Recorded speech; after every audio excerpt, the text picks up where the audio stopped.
Selamat datang kembali di diskusi mendalam kita. Nah, sering banget nih kita sebagai pemimpin eh, kadang merasa gemes ya kalau lihat kinerja tim kok nggak sesuai harapan.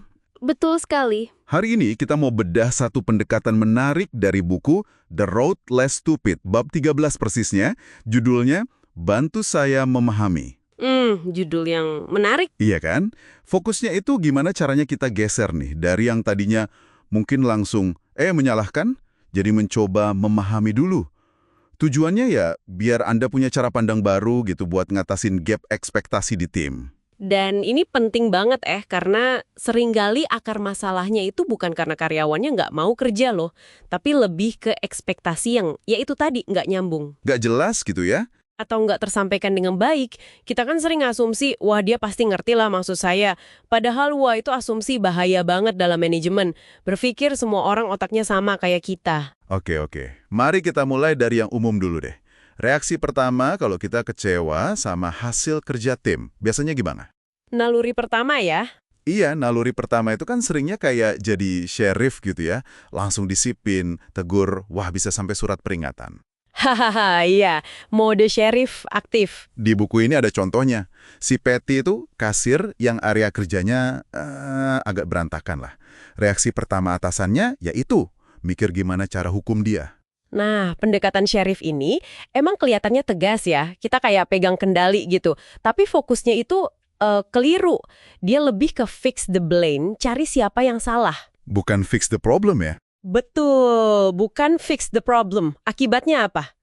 Ya, suasana jadi tegang, orang jadi takut, dan seringnya masalah akarnya malah nggak kesentuh. Malah bikin orang bagus jadi pengen keluar ya. Bisa jadi, sementara kita mikirnya, wah ini karyawan males nih, nggak peduli. Padahal mungkin ekspektasinya nggak jelas dari awal, atau mungkin dia kurang alat, kurang waktu. Oke, jelas deh kalau gitu pendekatan sheriff ini bukan solusi jangka panjang. Nah, terus bab 13 ini bantu saya memahami nawarin apa dong sebagai gantinya. Ini yang menarik. Dimulai dari langkah yang mungkin agak aneh kedengerannya, manajer minta maaf. Minta maaf? Loh, kok bisa gitu? Kenapa manajernya minta maaf? Nah, ini bukan minta maaf karena kita salah total ya. Tapi lebih ke mengakui kemungkinan kita juga punya andil dalam situasi ini. Mungkin cara kita ngasih arahan kurang jelas. Atau kurang training mungkin. Bisa jadi, atau ekspektasinya ketinggian, nggak realistis. Nah, setelah kita buka dengan itu, baru masuk kalimat kuncinya, bantu saya memahami. Bantu saya memahami. Iya, ini bukan kalimat tuduhan kan? Tapi lebih kayak undangan, yuk kita ngobrol. Saya mau ngerti dari sisi kamu gimana. Kebayang sih, intonasinya pasti beda banget ya. Bukan kayak interogasi jadinya. Tapi, gimana caranya biar ini nggak jadi ajang karyawan ngeles saja gitu? Mencari-cari alasan. Pertanyaan bagus. Kuncinya itu di niat kita bertanya dan langkah selanjutnya.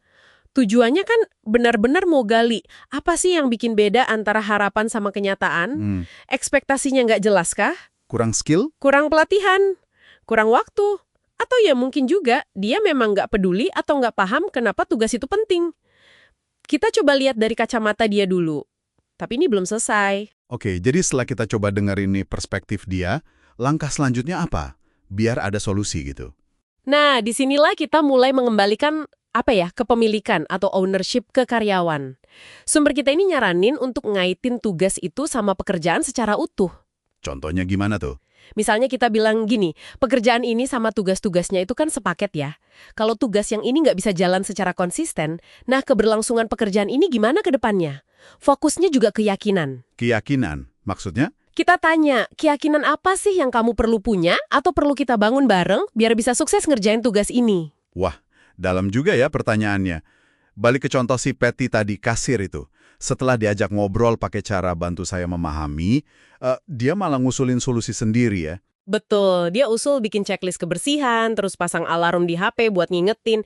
Itu kan nunjukin dia mulai merasa ini tanggung jawab saya juga. Nah itu dia, kepemilikannya pindah. Tepat. Prinsipnya kan kebanyakan orang itu sebetulnya pengen berhasil kok. Tugas kita sebagai pemimpin itu nyamain persepsi sukses itu kayak apa, terus kasih mereka alat dan dukungan buat capai itu. Memperdayakan ya istilahnya. Betul. Dan di sini ada pertanyaan kunci kedua yang ampuh banget. Oke, dari pemahaman ini, apa rekomendasi kamu? Wah, langsung minta solusi dari dia ya. Iya, ini secara eksplisit ngajak dia mikir solusi, bukan lagi cuma nerima perintah, tapi ikut ngerancang jalan keluarnya. Ini yang benar-benar bangun rasa memiliki.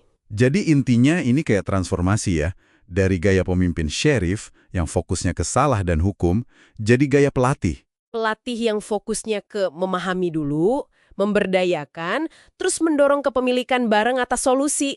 Dengan dua senjata tadi ya, bantu saya memahami dan apa rekomendasi Anda? Persis. Coba deh Anda sekarang refleksikan ke tim Anda sendiri.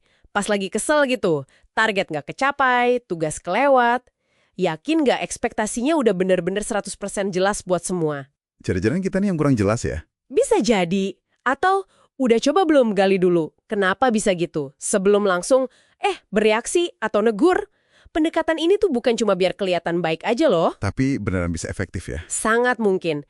Ini bisa jadi kunci buat mempertahankan orang-orang bagus di tim Anda dan bangun budaya akuntabilitas yang sehat, yang jalan terus. Jadi pendekatan bantu saya memahami ini seperti yang dibahas di sumber kita, bukan sekedar teknik ya, tapi lebih ke perubahan cara berpikir mendasar seorang pemimpin. Iya, soal membangun jembatan pemahaman bukan malah bangun tembok penghakiman. Bener banget. Nah, sebagai penutup nih, mungkin sedikit tantangan buat Anda renungkan ya. Coba pikirin satu situasi aja baru-baru ini, di mana ada ekspektasi di tim yang nggak terpenuhi. Oke. Terus bayangin Anda bisa puter waktu sedikit, kalau saat itu Anda mulai percakapannya dengan, bisa bantu saya memahami nggak? Kira-kira dinamika dan hasil akhirnya bakal beda nggak ya? Menarik untuk dicoba. Selamat mencoba dan bereksplorasi.